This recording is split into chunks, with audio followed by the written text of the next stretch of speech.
आप सभी सज्जनों को मेरा नमस्कार हो। इससे पहले मैंने आपको एक कुंडली के देखने का तरीका बताया था, कुंडली को कैसे देखते हैं, और एक कुंडली कुंडली लगाकर दिखाई भी थी। मैं वही कुंडली लेता हूं जो वर्तमान में मेरे सामने है। उसका कैसा क्या उसके बारे में हमें पूरी जानकारी है। उनकी कुंडली में लेता हूं। एक मेरे पास डिस्क्रिप्शन में आया था कि आचार्य जी मेरी कुंडली के बारे में दिखाइए, बताइए। तो उस कुंडली को मैं बता रहा हूँ। यह कुंडली 23 मार्च 1988 21:30 बजे दिल्ली की कुंडली है। इसके बारे में मैं आपको बता रहा हूँ। तो मैं कोई वर्गों में नहीं जाता हूँ कि वर्गों में टाइम के हिसाब से गलती हो सकती है, इसलिए वर्ग होते तो एकदम सही हैं, लेकिन अगर कुंडली में 1 मिनट का अंतर हो जाए तो कोई न कोई वर्ग में गलती आ जाती है, तो उसमें हम बताने में थोड़ी गलती हो जाती है। मैंने आपको बताया था कि हमें 5 कुंडली बना लेने चाहिए। जन्म लगन, चंद्र लगन और कुंडली जिस लगन की है वो, और कार पुरुष, भावकारक पुरुष। ये कुंडली हमको बना लेने के बाद हमें देखना चाहिए कि उसकी स्थिति क्या है। ये कुंडली मेरे सामने है तुला लगन की। इसकी जो दिशा चंद्रमा की है, एकदम सही है। और तुला लगन की कुंडली में पाप ग्रह गुरु और सूर्य होते हैं, और योग कारक ग्रह होता है शनि। ये तुला लगन की कुंडली आप बना लीजिए। मैंने आपको चार्ट दे रखा है, उसमें से आप उठा कर के कुंडली यहाँ बना लीजिए और लिख लीजिए कि इसमें पाप ग्रह कौन से हैं और योग कारक ग्रह कौन से हैं। यह जन्म लग्न से ही पता पड़ जाता है, लेकिन लगन कुंडली बनाने से हमें एकदम क्लियर पता पड़ जाता है, उसमें हमें कहीं गलती नहीं होती। यह तुला लगन की कुंडली है, जैसा चंद्रमा की है, एकदम ठीक है। शुभ ग्रह हैं हमारे 1, 5, 9 के, शनि बुध शुक्र। पाप ग्रह हैं 3, 6, 11, सूर्य और गुरु। सूर्य और गुरु। अपनी राशि में कोई ग्रह नहीं बैठा हुआ है। अपने घर में शुक्र बैठा हुआ है। शुक्र वैसे ही भाव कारक कुंडली के हिसाब से सप्तम भाव में बैठा हुआ है, तो वह ठीक नहीं होता, यानी हमारे दाम्पत्य जीवन में कुछ कमी आ जाती है। राजकारक ग्रह में शनि है, क्योंकि शनि हमारा चौथे भाव का और पंचम भाव का स्वामी है, और बैठा हुआ है तीसरे भाव में। 3, 6, 11 में हमारे पाप ग्रह बैठे होते हैं, वो उनका शुभ काम करते हैं। सूर्य भी ठीक है, केतु भी ठीक है, और शनि भी ठीक है। तो यानी पाप ग्रह इनका ठीक काम करते हैं। यहाँ मंगल बैठा हुआ है, इसका जातक का साहस अच्छा है। साथ में शनि बैठा हुआ है, तो 1, 2, 3, 4, 5, 6, 7, 8 ये है। कर्म भाव को भी देख रहा है, 1, 2, 3, 4, और छठे भाव को भी देख रहा है, यानी यह इस जातक को कर्म करने में प्रोत्साहन करेगा, हमारे इसको शक्ति देगा। जो हमारा मंगल ग्रह है ये ऊर्जा देता है, ये ऊर्जा दे रहा है। तीसरे भाव में बैठकर मंगल बहुत अच्छा होता है, और चौथे भाव में भी ऊर्जा दे रहा है, 4, 5, 6, और दसम भाव को ऊर्जा दे रहा है। इसके लिए ये ठीक है।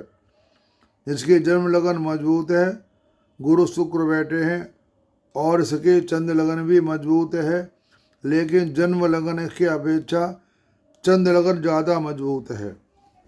जन्म लगन मजबूत से नंबर 1 पे हमारी चंद्र लगन ज़्यादा अच्छी है।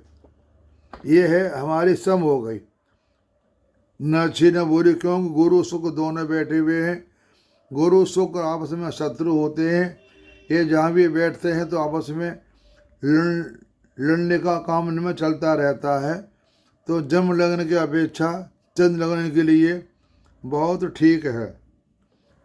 और इनका जन्म लगन है, राहु नक्षत्र है ये, लेकिन राहु पंचम भाव में बैठा हुआ है। पापी ग्रह त्रिकोण में या केंद्र में बैठ जाता है तो अपना पाप फल छोड़ देता है। तो राहु इसके लिए ठीक है, कोई खराब नहीं है। अब हम देखते हैं कि इसकी दशा चल रही है गुरु की। गुरु हमारा पाप ग्रह है। गुरु में सूर्य, ये भी पाप ग्रह है। और गुरु सूर्य शनि, शनि से राजयोग कारक ग्रह है।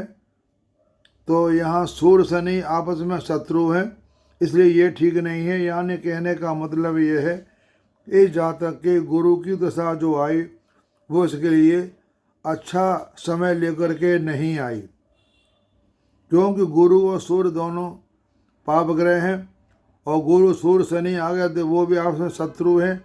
तो ये इसका टाइम ठीक नहीं चल रहा है। यानी गुरु के अंदर जो दशा आएगी मैंने आगे लिखी नहीं, यानी इसका हाँ फिलहाल 25 तक टाइम ठीक नहीं है। जब इसकी महादशा आएगी शनि की तो इसका समय सारा ठीक हो जाएगा, क्यों शनि हमारा चौथे और पंचम भाव का स्वामी है और ये शनि अपने भाव को देख रहा है। 1 2 3 4 5 6 7 शनि हमारे त्रिकोण भाव दोनों को देख रहा है। 8 9 10 1 2 3 4 5 6 7 8 9 10 और 12 भाव को देख रहा है। शनि इसके लिए ठीक है। जब इसकी शनि की दशा आएगी तो सारे काम इसके बनते चले जाएंगे। शनि के बाद दशा इसकी आएगी बुध की। बुध हमारा त्रिकोण में बैठा हुआ है और त्रिकोण का स्वामी भी है। इसकी बुध की दशा भी ठीक आएगी। अभी तक जो समय है खराब ज़्यादा है, अच्छा समय कम है। यानी कहने का मतलब यह है कि जब शनि की महादशा आएगी वो भी ठीक है और बुध की दशा आएगी वो भी ठीक है। अब हम एक नज़र मार लेते हैं जो हमारे ग्रह हैं वो किसके नक्षत्र में है। ग्रह एक तो राशि में बैठे होते हैं किसी और के घर में। जब हम नक्षत्रों पे नज़र डालते हैं तो वो भी देख लेते हैं। उससे भी अगर शत्रु भाव में कोई ग्रह बैठा हुआ है और नक्षत्र मित्र का है तो वो ठीक काम करेगा। इसमें हम देखते हैं सूर्य जो हमारा है शनि के नक्षत्र में बैठा हुआ है, वैसे मित्र की राशि में बैठा हुआ है सूर्य। सूर्य मित्र राशि में बैठा हुआ है लेकिन नक्षत्र शनि का है, तो ये यहाँ पर फल इसको अच्छा नहीं देगा, क्योंकि सूर्य 11 और छठे भाव 11 भाव का स्वामी छठे भाव में बैठा हुआ है, तो इसको ये अच्छा फल नहीं देगा। और यहाँ सूर्य वैसे भी पापी ग्रह है, तो ये सूर्य इसका यहाँ पर ठीक नहीं है। चंद्रमा उच्च का बैठा हुआ है और अपनी राशि में बैठा हुआ है। जो ग्रह अपनी राशि में बैठा हुआ होता है उसकी फुल पावर यानी उसकी पूर्ण ताकत होती है। जो भी काम करेगा उसके अनुसार ही काम होगा। इसका मंगल जो है यहाँ बैठा हुआ तीसरे घर में, मंगल मित्र राशि में बैठा हुआ ये भी ठीक है। और राहु बैठा हुआ है पंचम भाव में और बुध बैठा मित्र राशि में। शनि, क्योंकि बुध शनि और शुक्र ये तीनों एक ही कैटेगरी के तीनों ग्रह हैं। बुध मित्र राशि में बैठा हुआ है और राहु त्रिकोण में बैठा हुआ ये ठीक है। गुरु हमारा मित्र राशि में बैठा हुआ है लेकिन नक्षत्र केतु का है, तो गुरु यहाँ पर इसके लिए खराब हो गया। वैसे भी गुरु जो है वो केतु नक्षत्र में और पापी ग्रह भी है, तो गुरु हमारा खराब हो गया। शुक्र मंगल की राशि में बैठा हुआ है, शुक्र मंगल राशि में बैठा हुआ ये सम हो गया। वैसे भी शुक्र ने ये भाव खराब कर दिया है। और शनि केतु के नक्षत्र में बैठा हुआ है, गुरु की राशि में है, ये सम हो गया। अब इसका हम सुख देखते हैं, तो हम सुख देखते हैं चौथे भाव से। 1 2 3 4 यहाँ पर ग्रह की दृष्टि है। तो यहाँ 1 2 3 4 5 6 7 8 7 8 9 शनि हमारा है जो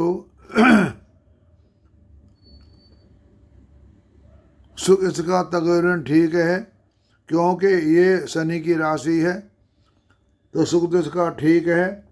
पत्नी सुख हम देखते हैं चौथे भाव से 1 2 3 4, 1 2 3 4 कर्क राशि है, और इसको 1 2 3 4 5 6 7 इसको मंगल देख रहा है, यानी पत्नी के सुख में कमी है। और माँ का सुख देखते हैं हम चौथे भाव से चंद्रमा से 1 2 3 4, यहाँ केतु बैठा हुआ है। माँ के सुख में भी इसको कमी है। माँ मतलब माँ के द्वारा ऐसे कोई ऐसी हेल्प नहीं मिलनी है। पिता का सुख देखते हैं हम सूर्य से नवम भाव को। सूर्य हमारे बैठे हुए हैं 1 2 3 4 5 6 7 8 9, यहाँ पर ये मंगल है, ये मंगल की राशि है। तो यहाँ पिता का सुख ठीक है, पिता से इस जातों को हेल्प मिल सकती है। कर्म भाव इसका ठीक है, कर्म भाव हमारा ये है जो कर्म भाव को मंगल देख रहा है, मंगल यहाँ ऊर्जा दे रहा है, इसका कर्म भाव भी ठीक है, कर्म भाव ठीक है। भाग्य भाव भी इसका ठीक है कि बुध की राशि है, त्रिकोण में बैठा हुआ।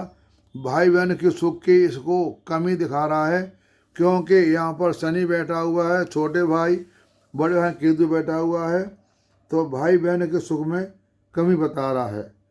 तो मैंने इस तरह से इस कुंडली का ये फलादेश कर दिया है, क्योंकि हम इसमें अपने घर में और अपनी राशि में कोई घर नहीं बैठे हो, लेकिन ग्रहों की स्थिति यहाँ पर ठीक है, तो ले दे करके इसका सुख जो जीवन का है वो रहेगा मध्यम जीवन यापन।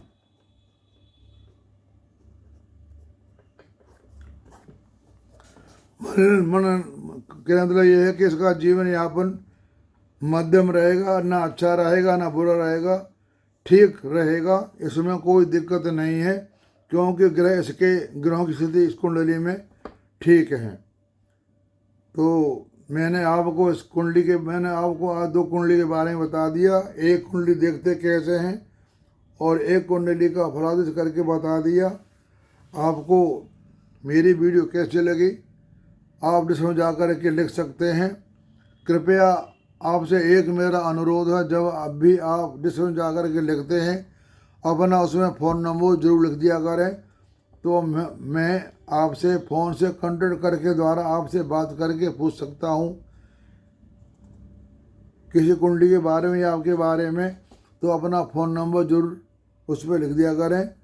आप सबको सुनने का धन्यवाद और आप सबको नमस्कार।